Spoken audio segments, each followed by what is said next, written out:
I'm Armando Tam, and this is a family affair.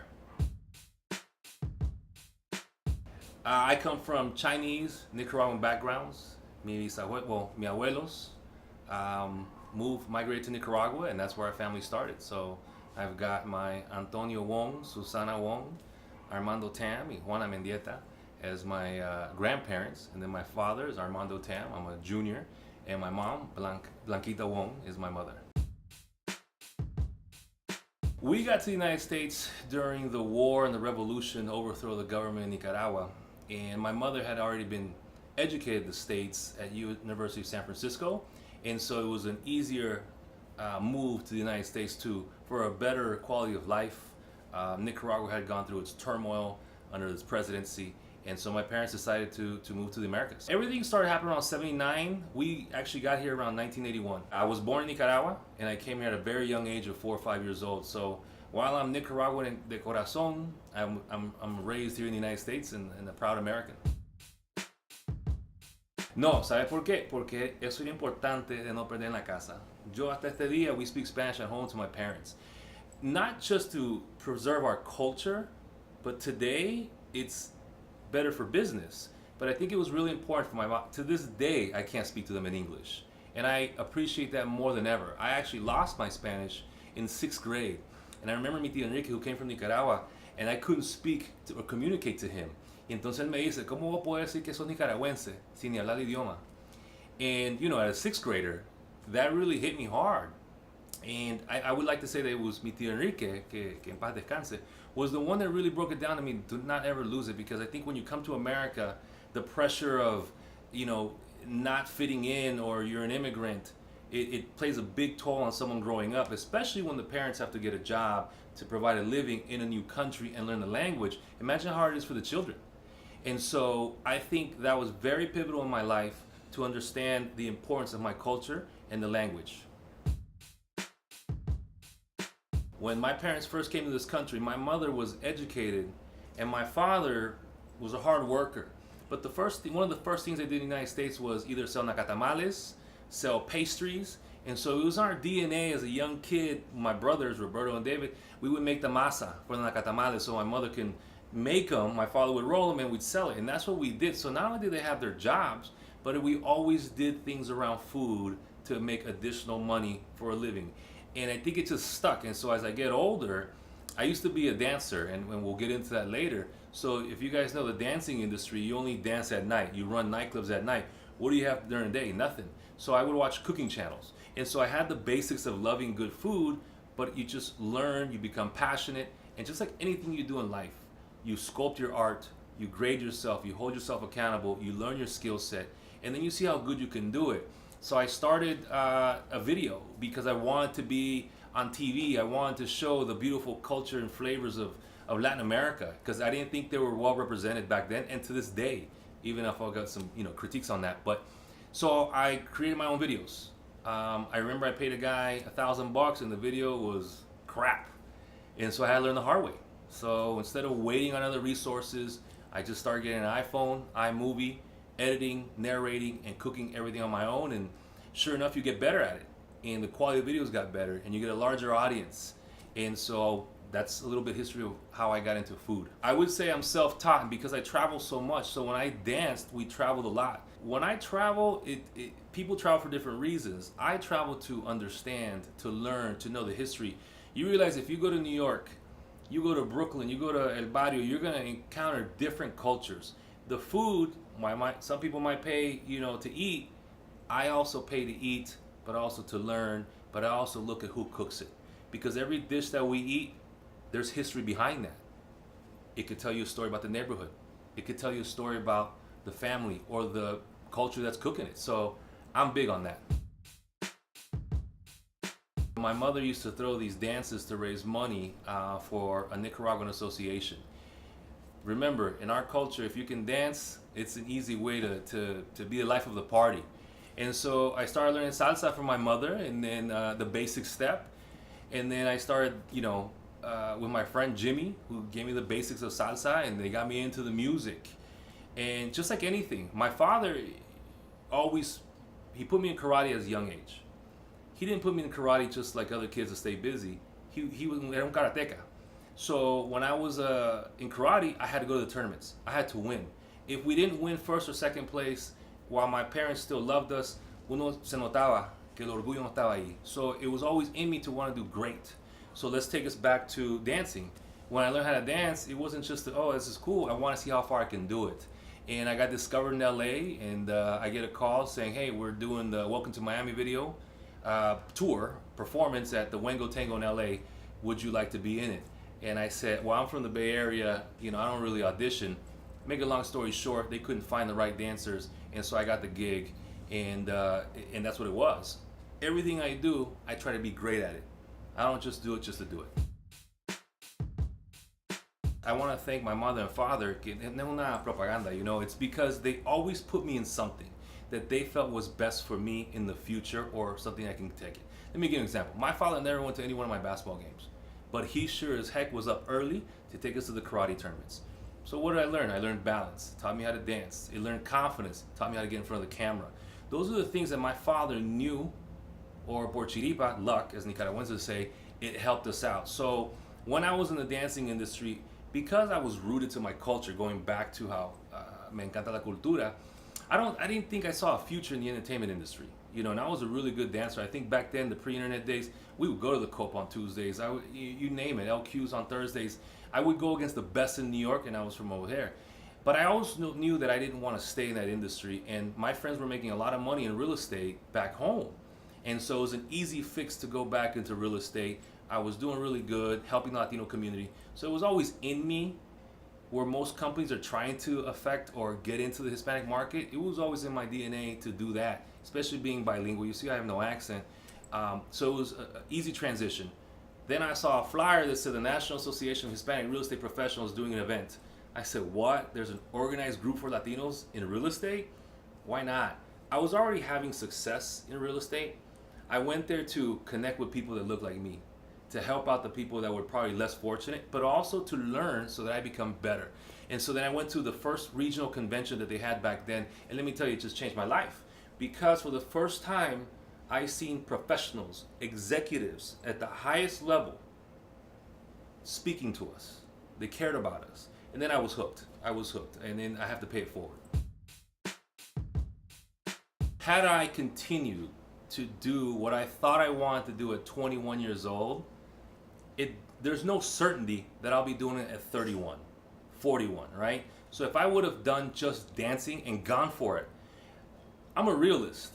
There's that very small percentage. If someone wants to be an actor, an athlete, you have to be realistic, but they don't teach that in the school systems. And especially if you're a first generation here. My mom and dad, they weren't sculpting me to become a profession. They wanted me to go to school for a better quality of life, but it wasn't defined. Today's day, we can define it. So my passion is to people like such as yourself, people in the arts, people in music, people in media, people in food. Look at the potential of what that can make you. And I don't care what people say, it's not the money that's going to make you happy. No, but what people forget to tell you is there's time of your life spent on achieving what you think is right for you at the time. And what happens if you spend 12, 15 years of your life and then you find out it's not worth it, or it didn't allow you to make a living for your family? It's not about the riches. But that's why I always talk about having a balance of business. Because I guarantee you, everybody 15 years and if they don't make it in what their industry is, they're going to say, I wish I had something else to fall back on. So that's what I always try to tell people. I'm very fortunate because I had, my parents never let me go beyond my, hacer un vago, you know, en la calle and stuff. No, man, I was home, my grandma raised me, my Ana, you know. But I always tell people that, is have a plan. Be ready. Someone told me the other day, they teach you to college to do all this, but they don't teach you how to change in case you have to change. Let me tell you, it's life. Life changes. There's no set plan. And even then, you don't want to take that chance. I talk to musicians across the country, Grammy Award winning, they play with the most famous people. 30 years in the industry. I can name off musicians that you guys have danced to, but you won't know who they are. Why? Because they were artists, but they didn't leave anything back for their family. And if they all have told me they could do it back again, they would have focused on making money. because the passion, you can keep it. So you have to find a balance in life. Look at me, I'm in business. At the end of the day, I'm going to do business the rest of my life. But my business allows me to keep my passion going.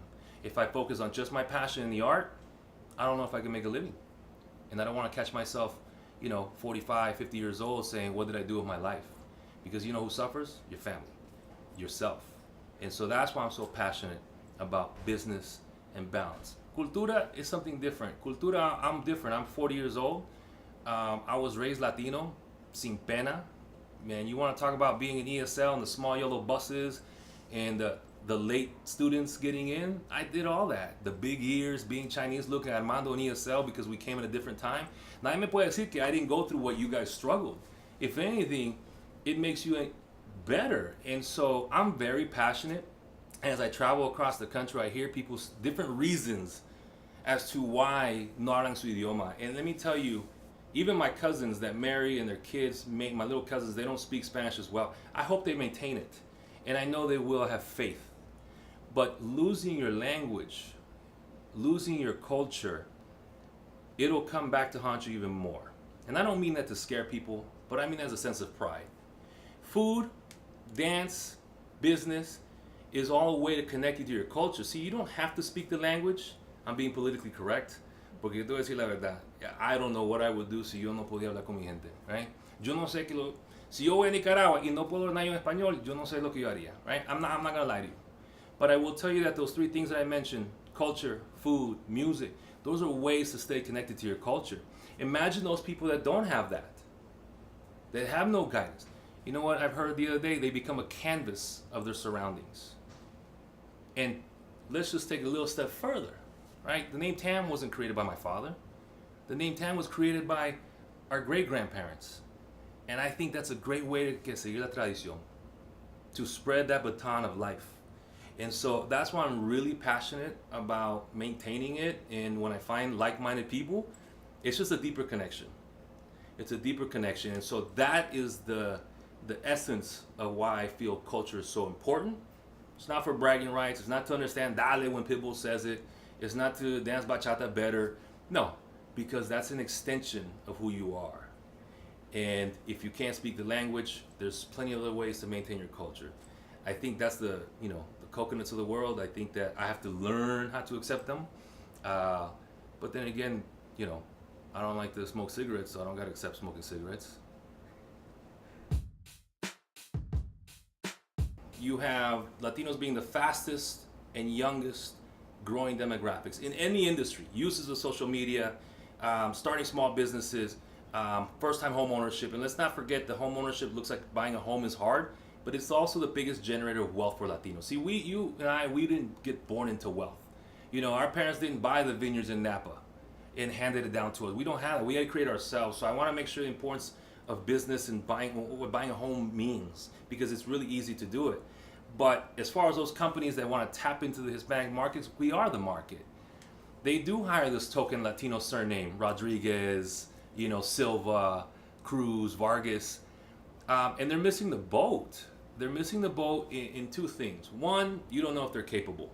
So because they didn't even they didn't pick their surname. That's what their father gave them. So I think corporate America, when they don't have a clue, they're missing out the opportunity. So for my Latinos, let's keep it a positive. For my Latinos out there, there's so much opportunity in corporate America. Let's be honest. If you look at tech, the Asians are dominating it. You look at TV, sports, you got the African Americans dominating it. So if Latinos want to take it to the next level, we got to hold ourselves accountable. Like one of my mentors, Gary Acosta, said, we don't want to lower the bar, but we want to we want to open the window of opportunity. So if I was Latino in America today, in corporate America, there is so much opportunity, but you got to go create your own luck. You got to go to the conventions where you have the massive Fortune 500, Fortune 400 companies there, and be ready. Be the best that you can be, and you happen to be Latino. But don't strive to be the best Latino, because then you're going to set yourself into a pigeonhole. So I think hopefully that answered your questions of how I feel if you're Latino in America. But if you're a corporate in America and you want to own the Hispanic market, don't think you can fake the funk.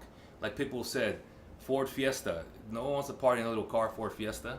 Or, no, yo quiero Taco Bell. They put a little dog to get more people. I think that's stupid.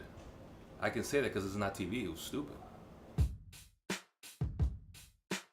we're in America, which is a melting pot. When's the last time? So, you know, if I don't remember the last time a Dominican went out with the Dominicans just because they have to. Our parents married our own because that was the country we come from. America's different. It's a melting pot. So you look at the Latino of today, you're going to have a lot of Puerto Ricans, Dominicans, Chilnica. You're going to have a lot of combinations. And I think that's, and I believe, and I know it's a positive because it's evident. It's happening. We're in America, the best nation to live in hands down. Aunque tengamos ese pedazo de mierda Trump going right now. But this is the best nation in the world to live in. So when it comes to supporting what you do in business, TV, media, let's support everyone's efforts because I still feel there's a difference. The Cubans against the Mexicans, the Puerto Ricans against the lo que no conocen, the Venezuelans against themselves. And I see that from the outside in, and maybe you don't see it from the inside out, but you have to look at that because the Jewish people community have done it, the African American community have done it, and I didn't see it so much in the Hispanic community up until the last 3 years that I've really put my focus on that, is that you have to accept each other because of the culture that we are, not the ethnicity of the country we come from. And you do that with everything else that America sees but us, fastest growing. They spend money. You know, the next 15, 20 years, every category is going to be dominated by Latinos. Let's really push that into the end zone. Let's reap the benefits. So my advice is to just be open-minded. You know, you go down the street, instead of saying, oh my God, how do you speak Spanish? Just say, wow, how do you speak Spanish? And now you're my brother or sister. Because I'll tell you that we will become a movement the moment we all start thinking that way. Y ese es el mensaje que dejo con ustedes.